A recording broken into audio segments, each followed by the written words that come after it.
கொஞ்சம் கோல்டாக இருக்குது, வாய்ஸ் அப்படி தான் இருக்கும். ஏன்னா நான் நிறைய ஈவெண்ட்ஸ் போயிருக்கேன். பட் ஆனால் முதல் முறையாக எனக்கு தெரிஞ்சு இவ்வளோ பெரிய ஒரு ஈவெண்ட்டை ஒரு ஸ்கூல் ஆர்கனைஸ் பண்ணி அண்ட் எல்லாத்தையும் தாண்டி அங்கே அந்த பசங்க அவங்க இந்த வயசுலேயே பேட்டன்ட்லாம் வாங்கி அவங்களோட ரிசர்ச்சை பற்றி பேசினதெல்லாம் ரொம்ப பெருமையாக இருந்தேன். அண்ட் என்னை இங்கே கூப்பிட்டதுக்கு நான் தான் ஆக்சுவலி பெருமையாக இருக்கேன், ஃபீல் பண்ணுறேன். தேங்க்யூ.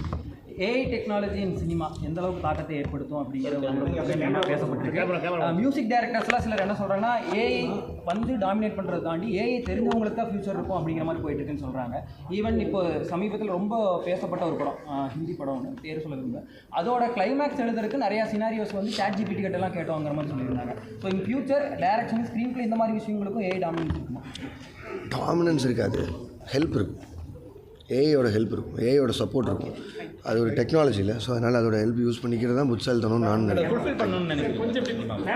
அது யூஸ் பண்ணுறவங்கள பொறுத்து. அது எல்லா டெக்னாலஜியுமே என்றைக்கு இருந்தாலும் முதல்ல வரும்போது நம்ம வெளியிலேருந்து பார்ப்போம், அதுக்கப்புறம் நம்மளே அது கூட அடாப்ட் ஆகிப்போம்.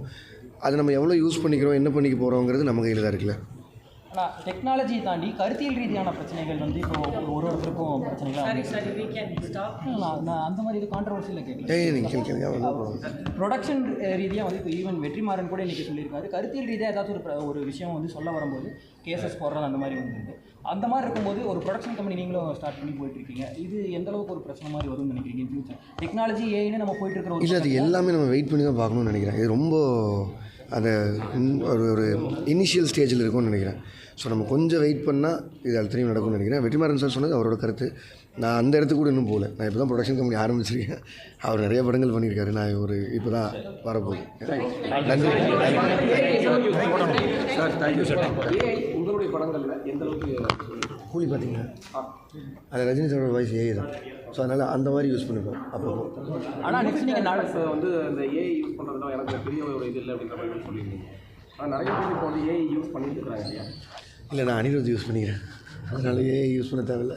ஆனால் நீங்கள் நடிக்க போகிற படம் யாராச்சும் ஒருத்தரை வந்து ரெஃபரன்ஸ் வச்சு ஏதாச்சும் ஆக்டிங்க்கு இந்த மாதிரி ப்ராக்டிஸ் இந்த மாதிரி எடுத்துருக்கீங்களா? நீங்களும் அனிருத் சேர்ந்து நடிக்க போகிறீங்கிற ஒரு படம்? இல்லை, அது அருண் மாதேஸ்வரன் சொல்லணும். அவர் சொன்னார்ன்னு.